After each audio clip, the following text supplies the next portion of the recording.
और आज हम बात करेंगे वरिष्ठ अध्यापकों की मांगों को लेकर। शिक्षा विभाग की ओर से वरिष्ठ अध्यापकों की पदोन्नति में नए नियम का लगातार विरोध किया जा रहा है और ये विरोध लगातार तेज होता हुआ नजर आ रहा है। अपनी एक सूत्रीय मांगों को लेकर जयपुर में अनिश्चितकालीन धरना जारी है। धरने की तस्वीरें आपको दिखा रहे हैं, लेकिन कोई सुनवाई नहीं होने के चलते अब वरिष्ठ अध्यापकों द्वारा उग्र आंदोलन की चेतावनी दे दी गई है। वरिष्ठ अध्यापकों ने चेतावनी दी और कहा कि अगर 10 जून तक मांगों को लेकर कोई आदेश जारी नहीं होता तो पूरे राजस्थान में एक उग्र आंदोलन किया जाएगा। वरिष्ठ अध्यापक द्वारा 30 मई को जहां पर शहीद स्मारक पर एक दिवसीय धरना प्रदर्शन के बाद 31 मई से शिक्षा संकुल में अनिश्चितकालीन धरना शुरू किया गया। और अब पूरा मामला जान लीजिए। 3 अगस्त 2021 को शिक्षा विभाग ने वरिष्ठ अध्यापकों के पदोन्नति का नया नियम लागू किया था। नए नियम के तहत 50% पद जहां पर भर्ती से भरे जाएंगे तो वहीं 50% पदों पर होने वाले पदोन्नति में यूजी और पीजी समान विषय से होनी अनिवार्य कर दी गई है। जबकि प्रदेश में करीब 1 लाख से ज्यादा शिक्षकों की यूजी और पीजी अलग अलग विषयों से की गई है। और अब अपनी एक सूत्रीय मांगों को लेकर धरना दिया जा रहा है अध्यापकों की ओर से और ये कहा जा रहा है कि अगर मांगे पूरी नहीं होगी तो उग्र आंदोलन तेज किया जाएगा। शिक्षक बोला है, जब शिक्षक बोला है, जब तक आदेश जारी नहीं होंगे संघर्ष समिति यहाँ बैठी रहेगी। बीकानेर में भी हमारा धरना चल रहा है, यहाँ पर भी हमारा धरना चल रहा है। हम सरकार से मांग कर रहे हैं, मुख्यमंत्री और शिक्षा मंत्री जिंदाबाद के नारे लगा रहे हैं, पर लेकिन हमें ठोस आश्वासन चाहिए या हमें आदेश चाहिए। जब तक हमें आदेश नहीं मिलेगा हम यहीं बैठे रहेंगे और जब तक हमारी मांग पूरी नहीं होगी हम अपना धरना चालू रखेंगे। हमारे यही मांग है 3 अगस्त 2021 से पहले जिन्होंने अपनी डिग्री कर रखी है उनको पदोन्नति देकर राहत प्रदान करे। जैसा कि माननीय कल्ला जी ने कहा है कि भाई मैं डीपीसी रुकवा दी है, लेकिन जब तक लिखित में कोई हमें आश्वासन नहीं मिलेगा, पूरे राजस्थान से, कोई जैसलमेर से, कोई बीकानेर से, कोई बाड़मेर से, कोई गंगानगर से, पूरे राजस्थान से 45 डिग्री के तापमान में यहाँ बैठे हुए हैं, भूखे प्यासे, खाना मिलता है नहीं मिलता है, लेकिन फिर भी माननीय कल्ला जी और गहलोत साहब से मैं कहना चाहूँगा जल्दी से हमारे मांगे उनको पूरा करें और हमको, ताकि हम घर जा सके। हम सबकी एक ही मांग है कि जो ये सेवा नियमों में जो बदलाव किया गया है वो बहुत ही बुरी तरह से हमारे लिए कुठाराघात है, क्योंकि जिस प्रकार से सेकंड ग्रेड टीचर्स का अगर प्रमोशन नहीं होगा तो थर्ड ग्रेड टीचर्स का भी प्रमोशन रुक जाएगा, जिसमें लगभग 3 से 3.5 लाख जो टीचर्स हैं उनको ये परेशानी आएगी। तो सरकार से ये निवेदन है कि जिस प्रकार से जो सेवा नियम में जो बदलाव किया गया है उसमें वापस से सुधार किया जाए और प्रदेश के जितने भी अध्यापक हैं उनको राहत प्रदान की जाए। तो देखिए लगातार जो है मांग की जा रही है। शिक्षकों के हमने बयान सुने, साफ तौर पर कहा जा रहा है कि अगर 2nd ग्रेड का प्रमोशन नहीं होगा तो 3rd ग्रेड के जो टीचर है उनके प्रमोशन रुक जाएंगे, बात कही जा रही है। और ये भी कहा जा रहा है कि अगर मांगे पूरी नहीं होगी तो आंदोलन उग्र किया जाएगा।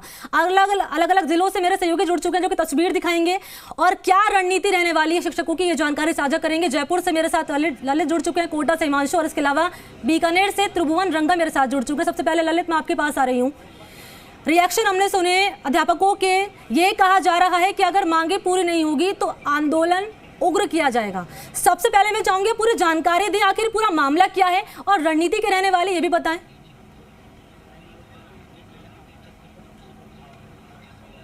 जी बिल्कुल मनी, आपको बता दें कि 3 अगस्त 2021 को शिक्षा विभाग की ओर से एक आदेश जारी किया गया कि वरिष्ठ अध्यापकों के जो पदोन्नति की जाएगी उसके नियमों में संशोधन किया गया। इस नियम के तहत जहां 50% जो पद थे वह भर्ती से भरे जाएंगे तो 50% पदों पर जो पदोन्नति होने वाली है उस पदोन्नति में यूजी और पीजी समान विषय की अनिवार्यता लगा दी गई है। यदि किसी शिक्षक की यूजी और पीजी अन्य विषयों से की गई है तो ऐसे में उसको पदोन्नति का लाभ नहीं दिया जाएगा।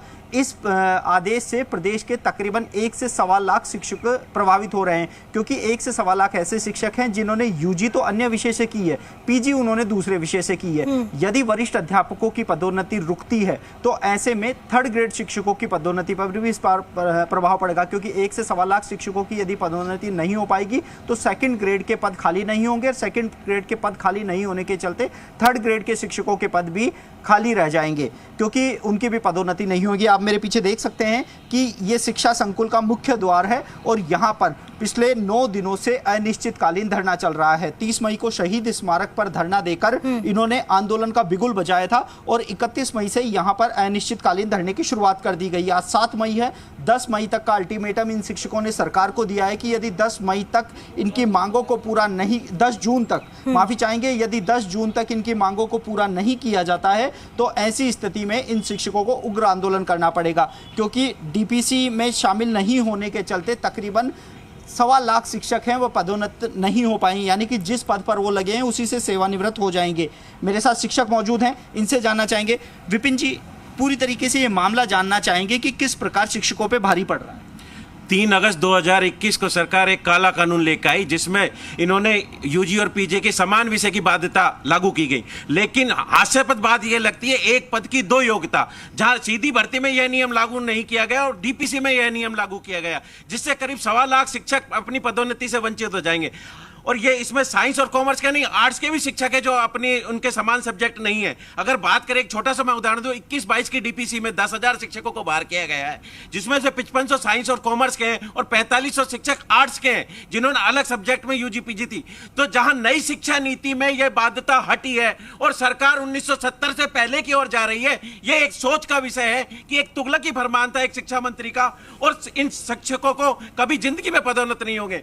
जब सेकंड ग्रेड से लेक्चरर पदोन्नति नहीं होगी तो थर्ड ग्रेड का शिक्षक सेकंड ग्रेड में नहीं आएगा, तो एक कुंठा ग्रसित हो जाएगा। वहीं दूसरी ओर पदोन्नति के आंकड़ों की मैं बात करूं तो साइंस के 7,000 पद है लेक्चरर के, जहां 28,000 शिक्षक 7,000 पदों में, यानी कि 25% पदोन्नति है। आर्ट्स के 37,000 वरिष्ठ अध्यापक 55,000 पदों में जाएंगे, जहां 150% पदोन्नति है। तो ये पदोन्नति का जो विसंगति सरकार ने पैदा की है, एक बहुत बड़ी खाई पैदा कर दी है और सरकार से हम मांग कर रहे हैं। अच्छा ललित, एक सवाल लीजिए, ललित एक सवाल इनसे लीजिए कि 2021 में ये कानून आया था शिक्षा मंत्री बीडी कल्ला की तरफ से, ये सवाल लीजिए कि 2022 चल रहा है, 1 साल बाद ही क्यों, उस समय क्यों नहीं इनकी तरफ से आंदोलन किया गया, क्यों नहीं मांग की गई इनकी तरफ से? मनी, आपको बता दें 3 अगस्त 2021 का ये आदेश है। 3 अगस्त को ये आदेश जारी किया गया था। उसके बाद से लगातार मांग चल रही थी, लेकिन अब आंदोलन का रास्ता अपनाना पड़ा। संघर्ष समिति के अध्यक्ष रामकेश मीणा जी मेरे साथ मौजूद हैं। रामकेश जी, स्टूडियो से एक सवाल है कि अगस्त में ये आदेश आया था, मई में आपने आंदोलन की शुरुआत की, ये गैप क्यों? क्योंकि विसंगति तो पहले भी थी। नहीं सर, अगस्त में जैसे आदेश आया तो हमने जिस प्रकार से देश में नोटबंदी की गई तो हमको भी ये लगा था कि हमको राहत दी जाएगी, लेकिन जब डीपीसी प्रक्रिया हमने जैसे मोदी से मिले तो उन्होंने कहा कि नए नियम से डीपीसी होगी और आपको बाहर किया जा रहा है, तो हमने बिल्कुल उसके बाद से हमारा आंदोलन शुरू हो गया था। और अब लगातार ये लगभग 50 साल के बाद ये काला कानून लाया गया। आज तक देश के इतिहास में ऐसा कोई नियम नहीं बना है जो बूथ लक्ष्य प्रभाव से लागू हो। उसका बड़ा एग्जाम्पल आप चाहे संतान संबंधी कानून को ले लीजिए, आप एनपीएस जो कि एक देश में बड़ा उदाहरण है, उसको भी जब 1 अप्रैल 2004 के बाद वाले, ठीक है ललित, मैं लौटूंगी, बातचीत आप कीजिएगा और ये भी जानिएगा कि आगे क्या कुछ इनकी रणनीति रहने वाली है, क्योंकि लगातार आंदोलन चल रहा है तमाम शिक्षकों की तरफ से और मांग ये कही जा रही है कि अगर पूरी नहीं होगी तो ये आंदोलन और उग्र किया जाएगा। ठीक है, मैं हिमांशु का रुख कर लेती, कोटा से मेरे साथ जुड़ चुके हैं हिमांशु। हमने जयपुर की तस्वीर हमने देखी और ललित ने बातचीत की तमाम अध्यापकों से, ये कहा जा रहा है कि भाई 21 में आप लाए हैं कानून, आप लाए हैं, लेकिन एक काला कानून इनकी तरफ से करार दिया जा रहा है। आप ग्राउंड पर मौजूद हैं, चाहूंगी तस्वीरें दिखाएं, बातचीत करें और ये बताएं कि आखिर ये कानून लाया क्यों गया है, इसके मायने आप बताएं, क्योंकि ये जो अध्यापक है वो ये कह रहे हैं कि काला कानून है और हमने अलग अलग विषयों से हमने जो है एग्जाम दिए थे, लेकिन इसके पीछे की वजह आपसे जानना चाहूंगे, दर्शकों के साथ साझा करें यहाँ पे हिमांशु। देखिए, पूरा मामला ललित ने बताया और जो जयपुर से रिएक्शंस हैं वो दिखाए, लेकिन जो विरोध है वो सीधे तौर पर देखने को मिल रहा है। शिक्षकों का जो आंदोलन है वो सीधे तौर पर देखने को मिल रहा है और काला कानून जो है वो इसे तमाम जो अध्यापक हैं, तमाम जो शिक्षक हैं, इनके तरफ से बता दिया गया है। आप देख सकते हैं ये तस्वीरें हैं कोटा की और ये तमाम जो शिक्षक हैं वो यहाँ पर जुटे हैं और इसको लेकर के जो विरोध है वो यहाँ पर देखने को मिल रहा है। मैं इनके बीच था, लगातार जो कह सकते हैं कि लगातार जो विरोध है वो यहाँ पर जता रहे हैं। सबसे पहले मैं समझना चाहूँगा कि आखिर क्या ज़रूरत पड़ी जो ये कानून जो है वो लेकर के आए और आपका विरोध भी शुरू हो गया इसके बाद में? सरकार ये कहती है कि यूजी और पीजी में समान विषय अगर नहीं है तो क्वालिटी अच्छी मिलेगी, लेकिन मैं कहना चाह रहा हूँ कि क्वालिटी अगर यूजी पीजी समान विषय नहीं है फिर भी अच्छी क्वालिटी मेंटेन कर रहे हैं, तो सरकार से हमारा यही अनुरोध है कि जो भी यूजीपीजी का जो 2021 में जो सेवा नियम लागू किए हैं, इसका विरोध इसलिए कर रहे हैं हम कि यूजीपीजी समान मांग है, मतलब यूजीपीजी समान विषय चाह रहे हैं। नहीं, सरकार किस मंशा से लेकर के आई थी? ये सरकार की मंशा ये थी कि सरकार की नज़र में ये था कि यूजी और पीजी समान सब्जेक्ट होने पर बच्चों को ज़्यादा अच्छी शिक्षा दी जा सकती है, लेकिन सर ऐसा कुछ भी नहीं है। पीजी भी इंसान जब करता है तो वो 2 साल तक रेगुलर उसका अध्ययन करता है, उसको पूरी तरीके से पढ़ता है, दिन रात मेहनत करता है और उसके बाद वो खुद एग्ज़ाम पास करता है, उसके बाद वो उस लायक बनता है, उसको डिग्री मिलती है। तो ये तो हमें कहीं भी नहीं लगता कि सरकार ने जो सोच करके नियम बनाया है उस नियम को लागू करके कहीं ना कहीं वो शिक्षा की गुणवत्ता को बढ़ावा देना चाहती है। अभी हमारे जो पुराने शिक्षक हैं जो बिना यूजी पीजी समान विषय के द्वारा जिन्होंने पदोन्नतियां ली है उन्होंने 100% रिजल्ट दिया है। आज अभी पॉलिटिकल साइंस का आप रिजल्ट देखिए, हमारे ही शिक्षक साथी जिन्होंने यूजी और पीजी जिनके समान विषय नहीं था वो आज व्याख्याता पद पर पदोन्नत है, 100% रिजल्ट दे रहे हैं। तो ये नियम हमें कहीं भी नहीं लगता कि ये सही रहेगा। आप क्या कहेंगे? सर ऐसा बात है कि जो नियम बनाया गया है, ये जिन्होंने 3 अगस्त 2021 से पहले डिग्री प्राप्त करी है, ये उनके साथ सरकार का न्याय है। क्योंकि उन लोगों की क्या गलती है, सरकार की जो कार्य प्रणाली है उसके अकॉर्डिंग हम सब ने अपनी डीपीसी जुड़वाई थी। हमारी पात्र सूची में लगभग 2-3 सालों से नाम आ रहा है और आज सरकार हमसे ये कहती है कि आप लोग पात्र नहीं हैं। और ये जो गुणवत्ता की बात करते हैं, जब हम गुणवत्ता कम देते हैं तो उसके लिए सरकार के पास नोटिस देने का हमारे लोगों के पास अधिकार है। हमारे मतलब मेरे खुद के विद्यालय की मैं आपको बताऊं कि 2 टीचर गणित के हैं जो अब पीजी करके आर्ट्स में लगे, एक हिस्ट्री के, एक ज्योग्राफी के, उनका लगातार 100% रिजल्ट आ रहा है। तो गुणवत्ता की जो बात है सरकार हमें नोटिस देती है उसकी बाद में, अगर हम गुणवत्ता कम देते हैं तो जब हमारा नाम लगातार 2-3 डीपीसी से आ रहा है तो आज हमारे साथ ऐसा अन्याय क्यों किया जा रहा है? आप क्या कहेंगे? मैं तो यही कहना चाहता हूं सर सरकार से कि जो सरकार ने नियम बनाया बिल्कुल गलत बनाया। इसमें 3 अगस्त 2021 तक जिन्होंने यूजी पीजी कर लिए जाए, हमारी एक ही मांग है उन्हें सबको सम्मिलित किया जाए और इस अन्याय से उनको मुक्ति। महिला शिक्षक भी यहाँ पर आए हैं, आपकी राय में जानना चाहूँगा किस तरह से ये विरोध चल रहा है, लगातार चल रहा है और जयपुर में 30 मई से लगातार चल रहा है। आगे की क्या रणनीति, अगर कोई हल नहीं निकलता है तो फिर आगे भी विरोध चलता रहेगा और अगर सरकार ने हमारी मांगे पूरी नहीं की तो हो सकता है अनशन पे हम लोग आ जाए। और 3 अगस्त 2021 से पहले जिन लोगों ने पीजी कर चुके हैं और ऐड हो चुके हैं या यूनिवर्सिटी में जिन्होंने एडमिशन ले लिया है उनको ये जो कानून है उससे मतलब राहत प्रदान की जाए। आगे की जितनी भी डीपीसीज होगी उनमें इनको जोड़ा जाए, उनको उनको लिया जाए। तो उग्र आपके जयपुर से भी यही प्रतिक्रिया है कि अब अगर बात नहीं बनी तो फिर उग्र आंदोलन का जो रास्ता है वो शिक्षक बिल्कुल किया जाएगा, उग्र आंदोलन किया जाएगा। वैसे मुझे विश्वास है माननीय मुख्यमंत्री जी ने बहुत बड़ा फैसला लिया था ओपीएस के लिए, उसी के क्रम में ये जो अभी पिछले शिक्षा मंत्री ने जो फरमान लागू किया उसे मैं तुगलकी फरमान ही कहना चाहूँगा। क्योंकि कभी भी कोई व्यवस्था चेंज होती है तो वो पिछले वालों पे प्रभावित नहीं होता, वो आगे से प्रभावी होता है। जैसे मान लो हमने बीएड में भी 4 साल की बीएड की तो जो 2 साल की उसमें 1 साल की उसमें अपीयर हो चुके हैं तो उनके लिए वो लागू रहती है व्यवस्था। तो इसको मैं तुगलकी फरमान कहना चाहूँगा।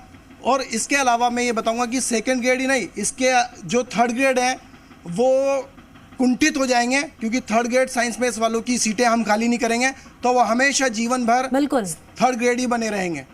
तो मेरा माननीय मुख्यमंत्री महोदय से ये निवेदन है कि जैसे उन्होंने ओपीएस करके हमारे लिए एक बहुत खुशी दी है और हमारे भविष्य को सुरक्षित किया है, वैसे ही इस तो साफ तौर पर ये था इस कानून का मकसद जो कि अध्यापकों ने बताया है कि ताकि वैल्यूएबल एजुकेशन जो है वो स्टूडेंट को प्रोवाइड की जा सके। लेकिन ये कह रहे हैं अध्यापक कि भाई अगर हम अलग अलग सब्जेक्ट से भी अगर करते हैं, पास करते हैं, चाहे जैसे कि एग्जांपल के तौर पर कहा गया कि किसी ने कॉमर्स से करा और किसी ने फिर उसके बाद आर्ट्स से कर लिया, तो ऐसा नहीं है कि हम अच्छी शिक्षा बच्चों को यहाँ पर नहीं दे पाएंगे।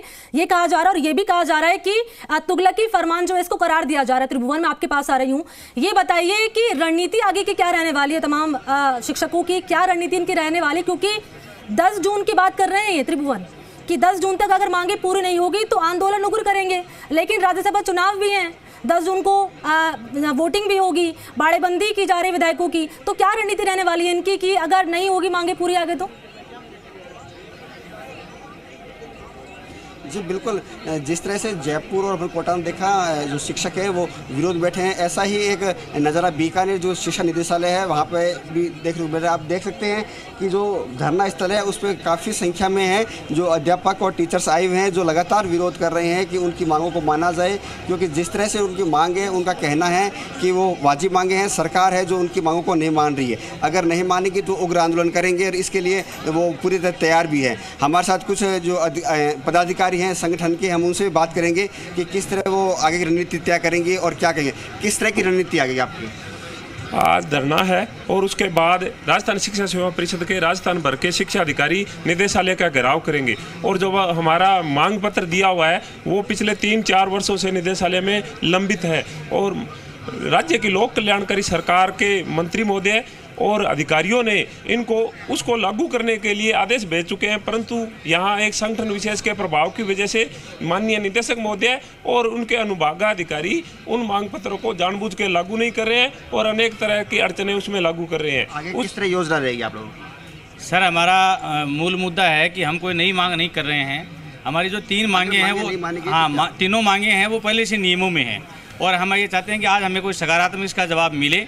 अगर सकारात्मक जवाब नहीं मिलता है तो निश्चित रूप से हम इस धरने को लगातार जारी रखेंगे और निदेशालय का लगातार घेराव करेंगे, क्योंकि हम कोई नई मांग नहीं कर रहे हैं। जो नियम हैं 3, उन तीनों को और बहुत दशकों पुराने नियम हैं उनको लागू करना है, जिनको जैसा अभी बताया निदेशालय स्तर पर पता नहीं क्यों अटका रखा है या उनकी गलत तरीके से व्याख्या की जा रही है। उसका विरोध करने के लिए हम आज आए हैं और ये तय करके आए हैं कि यदि हमें आज ऐसा लगा कि हमारा कोई सकारात्मक जवाब हमें नहीं मिल पा रहा है तो इसको हम लगातार जारी रखेंगे। आप क्या कहेंगे? हमारी तीनों मांग नियमानुकूल है और विधि सम्मत है। गवर्नमेंट ने इन तीनों मांगों के लिए पहले ही आदेश कर दिए हैं, लेकिन उन आदेशों की पालना निदेशक महोदय के द्वारा की जानी है। निदेशालय अपनी हठधर्मिता को अपनाते हुए उन तीनों आदेशों की पालना नहीं कर रहे हैं और वो जो कार्य लंबित है उसी को करवाने के लिए डायरेक्टर साहब तक कम्युनिकेशन करने के लिए आज इतनी बड़ी तादाद में पूरे राजस्थान भर से शिक्षा अधिकारी यहाँ आए हुए हैं और ये विधि सम्मत मांग है, जायज़ मांग है, नियमानुकूल है और ये कर दी जानी चाहिए। अगर वो नहीं मानती है सरकार आपकी बात तो आपका क्या रहेगा?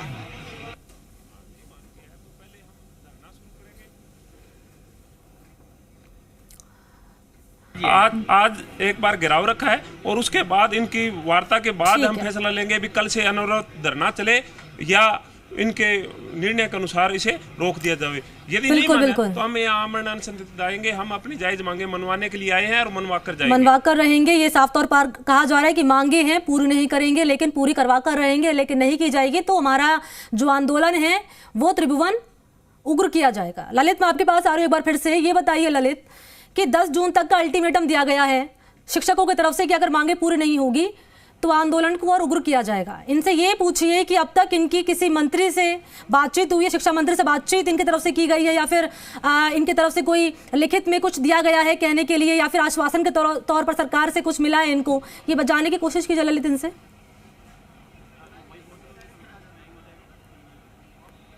मनी, इनका जो आंदोलन है वह चल रहा है, हम देख रहे हैं पिछले 10 दिन से ये आंदोलन कर रहे हैं। ये नियमों का विरोध नहीं कर रहे हैं, इनके ओर से नियमों पर कोई आपत्ति नहीं है, लेकिन ये कह रहे हैं कि इस नियम को भूतलक्षी लागू न किया जाए। यानी 3 अगस्त 2021 से पहले जितने भी शिक्षकों ने अलग अलग विषय से यूजी पीजी की है उनको राहत दी जाए। भविष्य में जो वरिष्ठ अध्यापक आएंगे उनके लिए नियम लागू किया जा सकता है। अच्छा। मेरे साथ कुछ महिला शिक्षिका भी यहाँ मौजूद हैं, इनसे भी जानना चाहेंगे।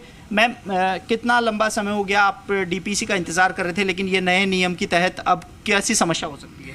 सर, इनका कहना तो ये हो गया कि जो यूनिवर्सिटी ने हमको डिग्री दी है वही इनवैलिड हो गई। अगर उसको हम वैलिड मानते यानी कि हमारी इनवैलिड है बाकी सबकी वैलिड है, ये बात समझ में नहीं आई। और इसकी वजह से मैंने जो है करा था 93 के अंदर एमए किया है नॉन सब्जेक्ट चेंज करके, जो कि मेरा इससे कोई लेना देना वास्ता नहीं था, बट मेरी विल है अगर मैंने अपनी मर्ज़ी से कोई सब्जेक्ट को चुना और उसको आगे करना चाहा तो क्या मुझे पढ़ाई पे रोक लगा दी जाएगी या मेरे जो आगे मैं बढ़ना चाहती हूँ तो उसमें रोक लगा दी जाएगी?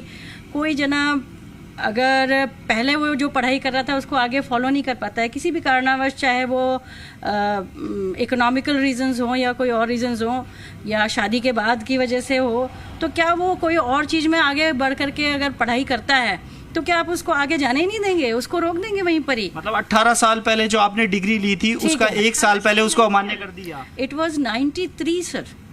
93। चलो ठीक है ललित, मैं लौटूंगी आपके पास। अलग अलग शहरों से लगातार रिपोर्टर्स जो हमारे बने हुए हैं, बीकानेर में जो सहयोगी त्रिभुवन है उन्होंने रणनीति क्या रहने वाली शिक्षकों की वो जान ली है। हिमांशु, मैं आपके पास आ रही हूँ, यही सवाल रहेगा आपसे मेरा। कोटा में आप मौजूद हैं, बातचीत करिए इनसे आगे की क्या कुछ रणनीति रहने वाली है अगर इनकी मांगे पूरी नहीं होती है तो। बिल्कुल, इस सवाल के साथ में सीधा मैं इन शिक्षकों के पास में जाता हूं कि अगर आप लोगों की बात नहीं बनती है, क्योंकि विरोध चल रहा है, धरना चल रहा है, बीकानेर में 24 से चल रहा है, जयपुर में 30 तारीख से चल रहा है, अब तक कोई बातचीत का रास्ता नहीं बना, आगे की रणनीति? अगर हमारी मांगों को पूरा नहीं किया जाएगा तो फिर हमें सरकार के खिलाफ उग्र प्रदर्शन करना पड़ेगा। जैसे कि माननीय मुख्यमंत्री महोदय ने ओपीएस लगाकर हम सभी शिक्षकों को और सभी जितने भी कर्मचारी हैं उन सबको राहत प्रदान करी, तो हमें उन जननायक से पूरी आशा है कि वो हमारे इस जो आंदोलन है उसे सफल करेंगे और हमें उग्र प्रदर्शन करने के लिए बातें नहीं करेंगे। अब तक किसी तरह से कोई रास्ता बनते दिख रहा है? सर अभी तक तो हमें केवल शिक्षा मंत्री जी की तरफ से ही आश्वासन दिया गया है, बाकी और ऐसा कभी कोई स्टेटमेंट या कोई इस तरह का कोई आदेश भी जारी नहीं हुआ है। और अगर ये सरकार 10 तारीख तक अगर हमें कुछ रास्ता नहीं दिखाती है तो हम इस आंदोलन को बहुत उग्र तरीके से प्रदर्शित करने वाले हैं। क्या स्टेप रहेंगे सर, नेक्स्ट स्टेप? सर हमारे जो संघर्ष समिति के सदस्य हैं वो माननीय मुख्यमंत्री जी से, हमारे जो शिक्षा मंत्री जी से और जो भी मंत्री जी से, कई मंत्रियों से हम मिले हैं, उन्होंने सभी ने हमें आश्वासन दिया है, लेकिन हमें अभी लिखित में कुछ भी नहीं मिला है। जब तक लिखित में हमें नहीं मिलेगा तब तक आंदोलन जारी रहेगा सर। नहीं तो फिर सर वो क्या है कि आमरण अनशन करना पड़ेगा।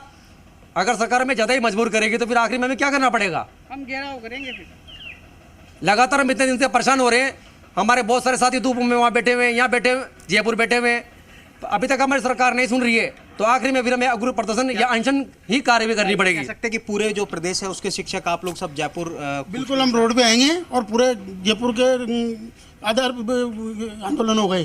और आंदोलन में क्या है कि बड़ी संख्या में भागीदारी रहेगी सभी की, क्योंकि सरकार ने एक पद के लिए 2 योग्यता रखी है, तो ये कहीं भी सही नहीं है।